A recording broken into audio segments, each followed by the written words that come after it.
Hi there, my name is Miss Townsend and I love math. Welcome to Math with Townsend. This video is for grade 10 students who are working on the quadratic relations part of the course. In particular, this video will look at word problems and how they connect to our understanding of the quadratic formula. But in fact, more than just the quadratic formula, all of our knowledge of quadratic relations are going to come into play, as you'll see. Now, this is video number 2 based on the question from page 300. So if you wanted to do this question, question number 6 on page 300, it's in a previous video. This video is going to start with question number 7. So let's go ahead and look at the question and make sense of it. It says a ball is thrown upward at an initial velocity of 8.4 meters per second from a height of 1.5 meters above the ground. The height of the ball above the ground after t seconds is modeled by this equation. So again, as always, before I look at any of the actual math that I'm asked to do, so before I read what part A says or what part B says, I want to make sure I clearly understand this equation. So it's the relationship between h and t, where h is height above the ground and t is time in seconds. So this is what we have. Instead of x and y, we have t in seconds and h in meters. And what else do we know about this equation? Well, we know that it's a negative parabola, which makes sense because when you throw something in the air, it goes up and then it comes back down. That's a negative parabola. 8.4, well, that's just the initial velocity. We don't need to worry about that number except for, there it is. That's where it comes from. Don't be confused by that 8.4. It just shows up in the equation. A height of 1.5 meters, well, that also shows up in the equation because when time equals 0, h would be 1.5. So the initial height, or if you want, the h-intercept, is 1.5 meters. That's given to us here and here. So making sense of this, we have an object, a ball in this case, that is 1.5 meters above the ground. And then the moment we start timing, it's thrown into the air, it goes up, and I assume it comes back down. So this is the situation for this question, height versus time, thrown into the air, and presumably comes back down. So anytime I'm thinking about what I have to do, I'm going to think about this little diagram I've just made. So I'm going to make a copy of it so that when I want to refer to it, it's right in front of us. So now that I understand the equation, let's read what we're supposed to do. A. After how many seconds does the ball land on the ground? Ran your answer to the nearest tenth. So after how many seconds is saying find t, right? So it's saying find t, which means this must tell us what h is. The ball is on the ground. Well, let's look at that diagram in case you're not sure. Here's the diagram. After how many seconds does the ball land on the ground? So in the diagram, here's that ball landing on the ground. So find t when h is what? Well, this would be when h is 0. So that's really what this word problem says. It says solve for t or find t when h is 0. So we're going to let h equals 0 and solve for t. So let's go ahead and do that, but I'll do it on a nice clean worksheet. So let h equals 0. Substitute that into the equation. And then we're going to solve for t. So how do we solve for t? Well, first of all, no matter what, we have to make sure that it equals 0, and it does. And this isn't a quadratic formula. This is a quadratic function, ax squared plus bx plus c.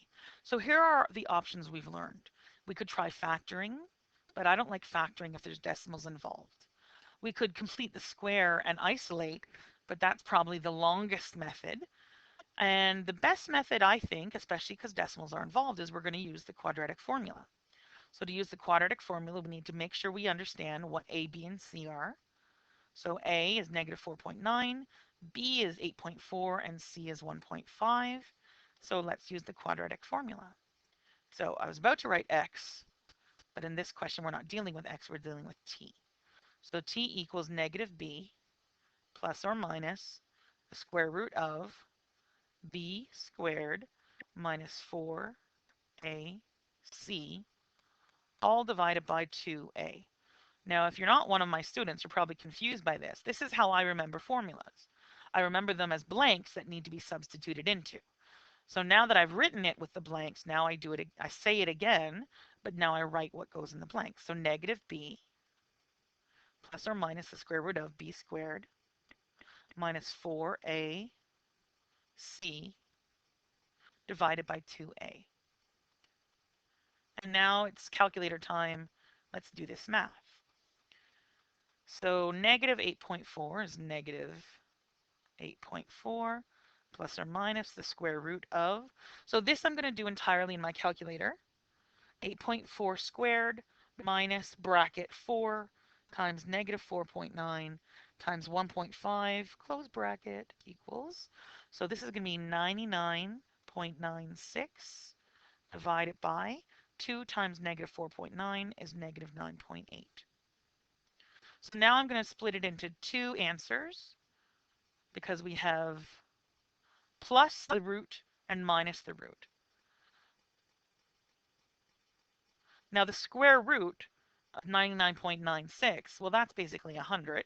So it's going to be negative 8.4 plus 10 divided by 9.8 and negative 8.4 minus 10 divided by negative 9.8. So in my calculator, what do we get? Negative 8.4 plus 10 divided by 9.8. So here I get negative 0.16. And here I get 1.88. So let's analyze these two answers. Make sure, are they both possible answers? Is one of them right? So again, let's look at the diagram to make sure we understand why we got two answers. Well, of course we expect to get two answers because it's a parabola. If we extend the parabola into kind of the non-real zone, so the zone that doesn't understand that this is height versus time, this is where one of the roots come from. This is why we have a negative time answer. Because when you use a formula, the formula doesn't know that you're working with an application problem with real life possibilities. It just gives you the pure algebra expressions. So one answer would be negative 0.16 and one would be 1.88.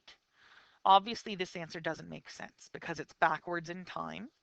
So we have to define this answer or label this answer as inadmissible, meaning it's not wrong, it's correct algebraically, but we cannot admit that answer as a solution to the problem. Whereas this is our answer. So let's make sure we really answer the question.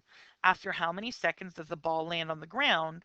Round your answer to the nearest tenth. So here's how you would answer. You would say, therefore, the ball lands on the ground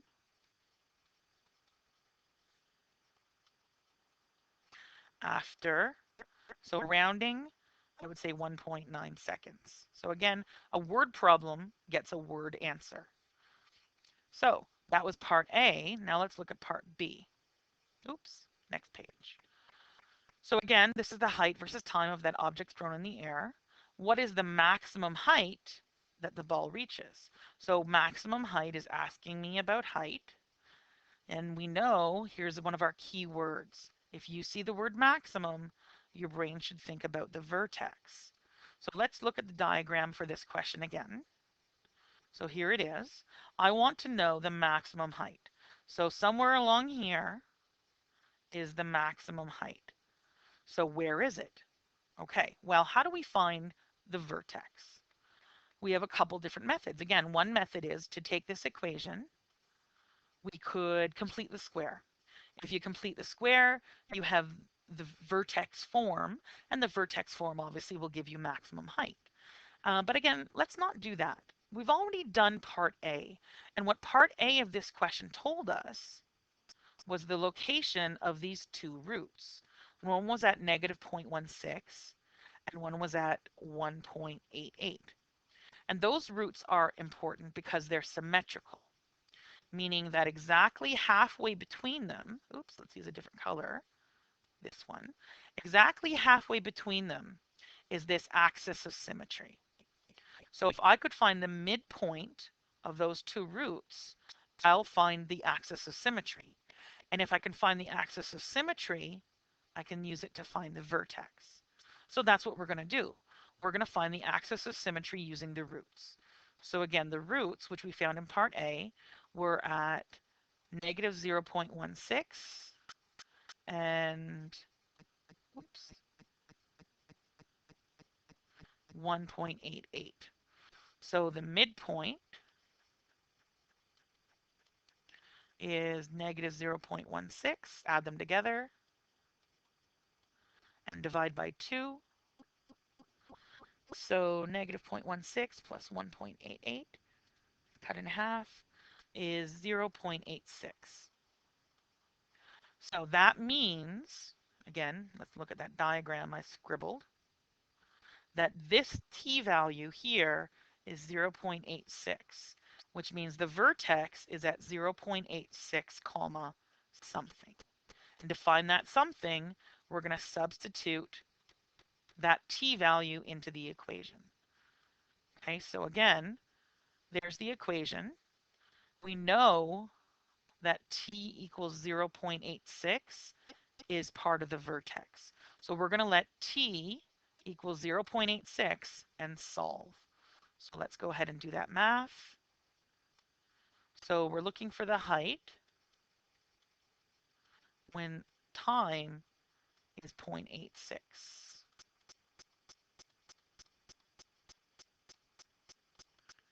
And now it's just purely, do bedmiss, use your calculator, be good at math, kind of math. So we're not using the formula or anything like that. We're just crunching the numbers and doing bedmiss. And I'm just doing it kind of section by section. And then finally adding these all together, I get a maximum height of 7.1 meters. So we know that the vertex, so we could say, if you want, that the vertex is at 0.86 comma 7.1, but the question said, what is the maximum height? And I could say, therefore, the maximum height is 7.1 meters. Now, above the ground, sure. It takes 0.86 of a second to get there, and it's 7.1 meters above the ground.